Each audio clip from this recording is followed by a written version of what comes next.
Dear students, entrance की preparation के लिए सीरीज में जो 14 वीडियो अपना आने जा रहा है, ये एक्सक्लूसिव वीडियो है। ये सारे वो क्वेश्चन है, आज हम जीके वाला सेगमेंट करेंगे और डेफिनेटली आप जान के चलिए कि आपको किसी ना किसी एंट्रेंस में इनमें से सवाल मिलने ही मिलने हैं 100%। ये वो सारे सवाल हैं जो एफएक्यूज में से भी बहुत ही कॉमन क्वेश्चन है जो बार बार एग्जाम्स में पूछे जाते हैं। चलिए इन क्वेश्चंस को भी देखेंगे और इनसे जुड़ी छोटी मोटी और इन्फॉर्मेशन से तो ये 10 टॉपिक कवर करेंगे और इनसे रिलेटेड बहुत सारी और इन्फॉर्मेशन मिल जाएगी। पहले क्वेश्चन को हम शुरू करते हैं। Forward block was formed by, पहला सवाल है फॉरवर्ड ब्लॉक को किसने एस्टैब्लिश करा था। फॉरवर्ड ब्लॉक जो था it was establish by Subhash Chandra Bose. किसने एस्टैब्लिश करा था? सुभाष चंद्र बोस ने। दूसरा टॉपिक तैयार होता है कब कब ये एस्टैब्लिश करा था? 1939 में। और तीसरा एक और टॉपिक तैयार होता है फॉरवर्ड ब्लॉक का पर्पस क्या था। तो कांग्रेस के अलावा एक ऑल्टरनेटिव विंग क्रिएट करने के लिए कुछ लोगों ने एक ग्रुप बनाया था जिसको ऑर्गेनाइज करा सुभाष चंद्र बोस ने। कांग्रेस के ऑल्टरनेटिव एक ग्रुप बनाया गया, पॉलिटिकल फिगर को एस्टैब्लिश करने के लिए एक ऑर्गेनाइजेशन बनाई गई जिसका नाम था forward block. It was established by formed by Subhash Chandra Bose in 1939। The first partition of Bengal, Bengal का पहला पार्टीशन कब हुआ था? 1905 में। तो बंगाल का पहला पार्टीशन हुआ था 1905 में। और किसने करा था पहला पार्टीशन? ये तो ये भी ध्यान रखेंगे, लॉर्ड कर्जन। लॉर्ड कर्जन उन्होंने बंगाल डिवीजन करा था 1905 में। अब तीसरा सवाल है Jupiter is larger than earth by about. Jupiter earth से कितने गुना बड़ा है? अगर बात करें डायमीटर और एरिया वाइज जुपिटर जो है अर्थ से 11 टाइम्स बड़ा है। Jupiter is 11 times larger than earth. In fact सबसे बड़ा प्लैनेट भी कौन सा है अगर बात करें तो जुपिटर है। और नंबर 2 पे कौन है साइज वाइज, एरिया वाइज? तो फिर सैटर्न है। ठीक है, तो Jupiter is larger than earth by about 11 times, याद रखेंगे। और सबसे बड़ा प्लैनेट भी जुपिटर है और जुपिटर के बाद सबसे बड़ा प्लैनेट कौन है? वो है Saturn. First president of US के पहले प्रेसिडेंट कौन थे? बहुत सारे बच्चे इस कॉमन सवाल को गलत कर देते हैं, अब्राहम लिंकन लिख देते हैं, गलत जवाब है जॉर्ज वॉशिंगटन, याद रखेंगे। तो यूएस के पहले प्रेसिडेंट कौन थे? जॉर्ज वॉशिंगटन थे। Got it?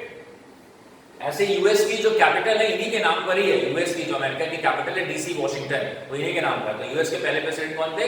George Washington. Birth place of Swami Vivekananda, Vivekananda का बर्थ प्लेस क्या था? कैलकाटा। स्वामी विवेकानंद का बर्थ प्लेस क्या था? Calcutta.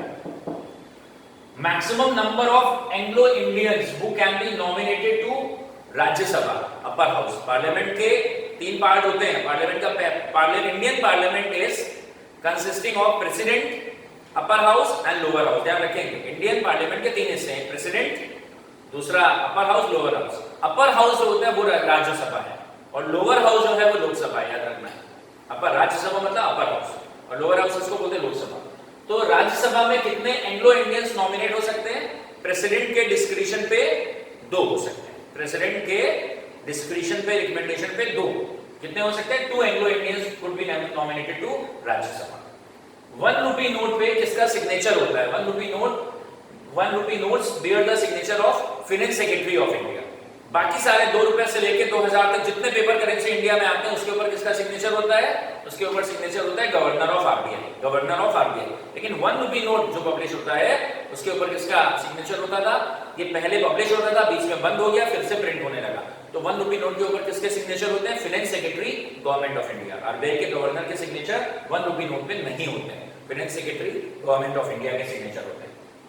The time required by moonlight to reach the earth, moonlight moon से अर्थ तक आने में कितना टाइम लेती है? 1.26 seconds. So moonlight is approximately 1.26 second to reach the earth. Moonlight को मून से अर्थ तक आने में कितना टाइम लगता है? Approximately 1.26 seconds.